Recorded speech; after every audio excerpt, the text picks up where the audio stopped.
Hello viewers, আমি আজকে not only but also এই ক্লাসে সবাইকে স্বাগতম জানাচ্ছি। নট অনলি এবং বাট অলসো এটা একটি রিলেটিভ কনজাংশন এবং এর ব্যবহার আমাদের জানার দরকার আছে। আমি সেই ব্যবহার সম্পর্কে দু একটি কথা বলবো। এর নট অনলি বাট অলসো এর অর্থ অনেকটা এরকম, শুধু নয় ও। শুধু নয় ও মানে কোনো একটা জিনিস বা কোনো একটা ব্যক্তি বা কোনো একটা ঘটনা বা কোনো একটা কাজ নয়, তারপরও আরও কিছু থাকে, সেই জিনিসটা বোঝানোর জন্য। যেমন সে একজন ভালো শিল্পী নয়, সে একজন গায়কও। শুধু একজন শিল্পী নয়, একজন গায়কও। এইভাবে সে ভালো গান গাইতেই পারে না, সে নাচতেও পারে। এরকম লাস্টে একটা ও থাকবে বাংলাতে এবং প্রথমে শুধু কথাটা থাকবে, তাহলে বোঝা যাবে যে এখানে নট অনলি বাট অলসো ব্যবহার হবে। তো নট অনলি বাট অলসো, এই নট অনলি এবং বাট অলসো দুটি পার্ট আছে। নট অনলিটা যার পূর্বে বসবে তাকে মডিফাই করবে। এক নম্বর কথা, যার পূর্বে বসবে তাকে মডিফাই করবে, অনুরূপভাবে বাট অলসো তাই। নট অনলি যে ধরনের এক্সপ্রেশনের পূর্বে বসবে, বাট অলসো অনুরূপ ধরনের এক্সপ্রেশনের পূর্বে বসবে। অর্থাৎ নট অনলি যদি কোনো নাউনের পূর্বে বসে বা এনপির পূর্বে বসে, তাহলে বাট অলসো তাই বসবে, কোনো একটা এনপির পূর্বে বসবে। আবার নট অনলি যদি কোনো অ্যাডজেক্টিভের পূর্বে বসে বা অ্যাডজেক্টিভ ফ্রেজের পূর্বে বসে, অ্যাডজেক্টিভ ফ্রেজ এপি, আমি সংক্ষেপে বলছি এপি এর পূর্বে বসে, তাহলে পরে সেটা ওই বাট অলসো একটি এপি এর পূর্বে বসবে। ভার্ব ফ্রেজের পূর্বে যদি নট অনলি বসে, বাট অলসো একটি ভার্ব ফ্রেজের পূর্বে বসবে। যদি কোনো প্রিপোজিশনাল ফ্রেজের পূর্বে নট অনলি বসে, তাহলে বাট অলসো অনুরূপ একটি প্রিপোজিশনাল ফ্রেজের পূর্বে বসবে। এবং যদি কোনো ক্লজের পূর্বে বসে, ক্লজের শুরুতে নট অনলি বসে, তাহলে অন্য একটি ক্লজের পূর্বে বাট অলসো বসবে।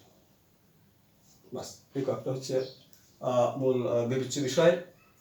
তো আমি প্রথমে একটি নাউন ফ্রেজকে আমি নিয়ে নিই। একটি নাউন ফ্রেজের পূর্বে আমি বসাতে যাচ্ছি, একটা উদাহরণ দিচ্ছি। নাউন ফ্রেজের পূর্বে একটা নট অনলি দিয়ে, পরবর্তী নাউন ফ্রেজের পূর্বে বাট অলসো দিয়ে একটা উদাহরণ দিচ্ছি। Not only Kamal but also Jamal went there. এখানে কামাল একটি নাউন। এখানে এই ফ্রেজটার একটি মাত্র সদস্য আছে, কামাল। এখানে আমি এটাকে বড় আকার ফ্রেজও করতে পারি, যেমন not only Kamal's friend but also Jamal's friend. আমার বোর্ডে জায়গা কম বলে আমি একটু সংক্ষেপে করছি। Not only my friend but also his friend went there. Not only Kamal but also Jamal went there. তার অর্থ হচ্ছে শুধু কামাল নয়, জামালও সেখানে গিয়েছিল। দেখা যাচ্ছে যে এই কামাল একটি নাউন বা নাউন ফ্রেজ আমরা বলতে পারি। এই নাউনের পূর্বে নট অনলি বসে কামালকে মডিফাই করছে, বাট অলসো পরবর্তীতে আরেকটা নাউনের পূর্বে বসে মডিফাই করছে। এবং এই ক্ষেত্রে এই কামালটা হচ্ছে লগা এই টোটাল ফ্রেজের ভার্বের সাবজেক্ট। কামাল এবং এই দুইটার মধ্যে যে কোনো দুইটার মধ্যে, মানে শুধু এটা নয়, কামাল নয়, জামালও, এইটু সাবজেক্টের অংশ। এইটু সাবজেক্টের অংশ। এটা হচ্ছে ভার্ব, এটা একটা অ্যাডভার্ব অফ প্লেস। তো দেখা যাচ্ছে যে নাউন ফ্রেজের পূর্বে নট অনলি বসবে, বাট অলসো অনুরূপভাবে একটি নাউন ফ্রেজের পূর্বে বসবে। আমি উদাহরণটা পাল্টে আবার অন্য একটা উদাহরণ আমরা দিতে পারি। সাবজেক্ট হিসেবে আমি দিই, আমি একটা বড় ফ্রেজ দিয়ে দিচ্ছি। Not only the old man but also the old lady came here. বাস, এখানে দেখা যাচ্ছে একটা পূর্ণাঙ্গ একটা ফ্রেজ হয়েছে, একটা 3 worded phrase, the old lady 3 worded phrase, এবং এটা একটা নাউন ফ্রেজ NP, এটা একটা noun phrase NP। Not only এই নাউন ফ্রেজের পূর্বে বসে নাউন ফ্রেজটাকে মডিফাই করছে, পাশাপাশি বাট অলসো দি ওল্ড লেডিকে মডিফাই করছে তার পূর্বে বসে, এবং এই গোটাল এই সম্পূর্ণ অংশটাই একটা সাবজেক্টের মতো কাজ করছে, এইখানে তার ভাবটা, এবং এখানে একটা অ্যাডভার্ব অফ প্লেস দেওয়া আছে। এইভাবে আমরা অনেক উদাহরণ দিতে পারি যে নট অনলি যে ধরনের যে ক্যাটাগরির ওয়ার্ডের পূর্বে বসে, বাট অলসো সেই ধরনের বা সেই ক্যাটাগরির ওয়ার্ডের পূর্বে বসবে।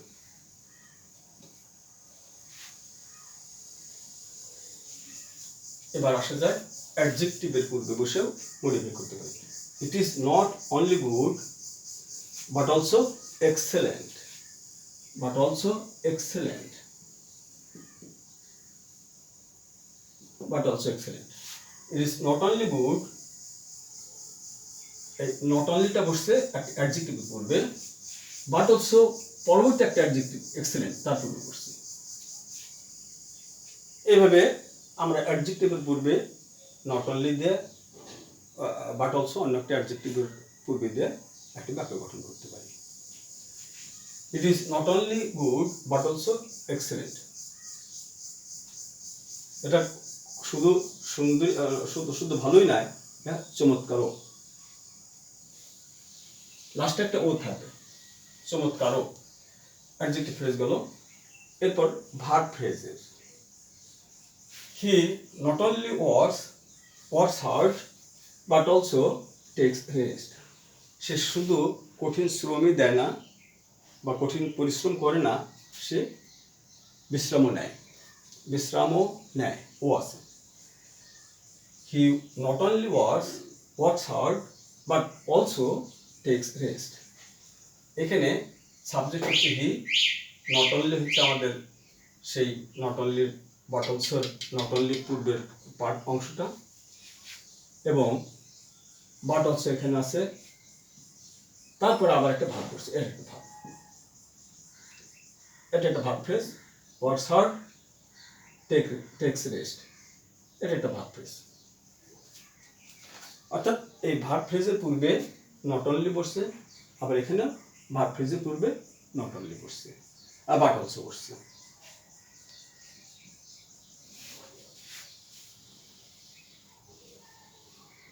আর একটা উদাহরণ দেওয়া যায়,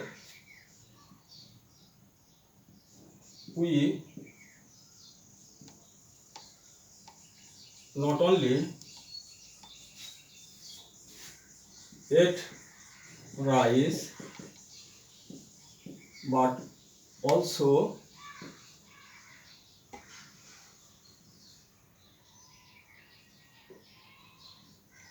drank milk.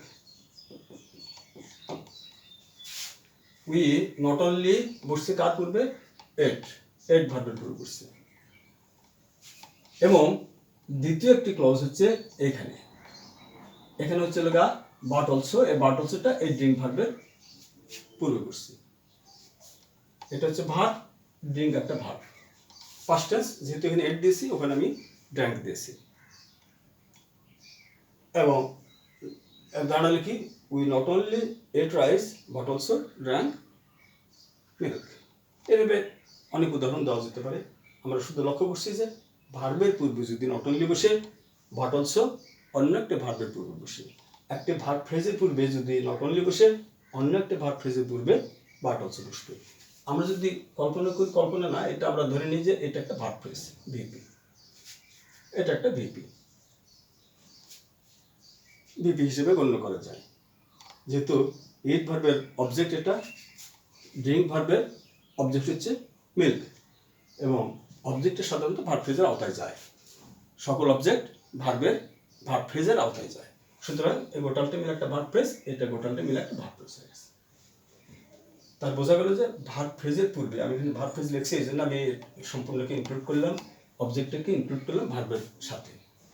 তো এই ভার্ব ফ্রেজের পূর্বে নট অনলি বসলে পরবর্তী বাট অলসো অন্য একটি ভার্ব ফ্রেজের পূর্বে বসবে। এটা হচ্ছে আমার বক্তব্য। এরপর প্রিপোজিশনাল ফ্রেজের পূর্বেও নট অনলি বাট অলসো বসতে পারে। কোনো প্রিপোজিশনকে সে মডিফাই করতে পারে, প্রিপোজিশন ফ্রেজকে মডিফাই করতে পারে, বাট অলসো অনুরূপভাবে একটা প্রিপোজিশন ফ্রেজকে মডিফাই করতে পারে। যেমন it rained not only in the morning but also at noon. দেখা যাচ্ছে যে ইট রেন্ড বৃষ্টি হয়েছিল not only in the morning, in the morning এটা একটা প্রিপোজিশন, এটা একটা প্রিপোজিশন, এই গোটাটা মিলে একটা প্রিপোজিশনাল ফ্রেজ। অনুরূপভাবে বাট অলসোটা আবার একটা প্রিপোজিশনাল ফ্রেজের পূর্বে বসবে। এখানে একটা অ্যাড আছে, এটা একটা প্রিপোজিশন, আর এটা একটা নাউন। এখানে একটা প্রিপোজিশন, দি মর্নিং একটা নাউন ফ্রেজ মিলে একটা প্রিপোজিশনাল ফ্রেজ হচ্ছে। বাট অলসো আরেকটি নাউন ফ্রেজের, আরেকটি প্রিপোজিশনাল ফ্রেজের পূর্বে বসছে। অর্থাৎ প্রিপোজিশনাল ফ্রেজের পূর্বে নট অনলি বসলে বাট অলসোটাও অনুরূপ একটা প্রিপোজিশনাল ফ্রেজের পূর্বে বসবে। এটা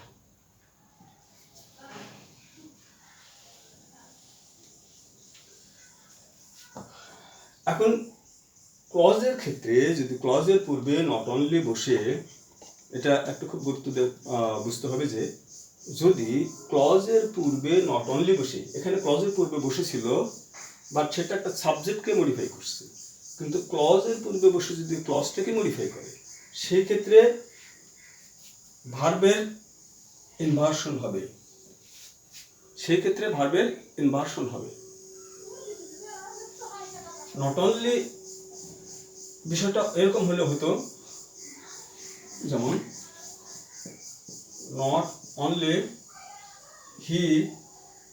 not only he danced but also sang। কিন্তু যেহেতু নট অনলি গোটা ক্লজের পূর্বে আমার বসছে, প্রথমেই বসছে, সাবজেক্টকে মডিফাই করেনি, এখানে সাবজেক্টকে মডিফাই করেনি, সুতরাং এখানে ইনভার্সন হবে। অর্থাৎ এই ভার্ব আগে আসবে এবং সাবজেক্ট পরে যাবে, ভার্ব আগে আসবে, সাবজেক্ট পরে যাবে।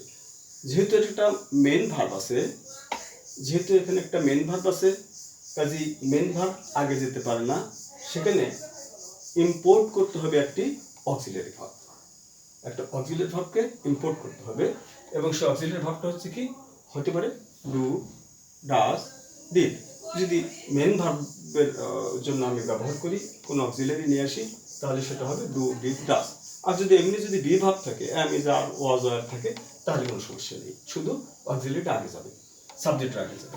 এই কারণে not only did he dance, এই ডিডটা এসে সাবজেক্টে পূর্বে বসছে, বাট হি অলসো স্যাং। এখানে একটা বিষয় যে এখানে কিন্তু বাট এবং অলসোর মাঝখানে সাবজেক্টটা বসবে, এটা হচ্ছে দিস ইজ দি রুল। যে এখানে যেমন দিচ্ছে বাট অলসো স্যাং, আসলে জিনিসটা এরকম হওয়া উচিত, বাট হি অলসো স্যাং, সাবজেক্টটা বাট এবং অলসো মাঝ বরাবর বসবে। এটা হচ্ছে all about the not only but also এই এক্সপ্রেশনের ব্যবহার। তো আমরা পরবর্তীতে আইদার অর, নাইদার নর এটা নিয়ে আলোচনা করব। আজকে আপাতত পক্ষে আমরা এখানে শেষ করতে যাচ্ছি।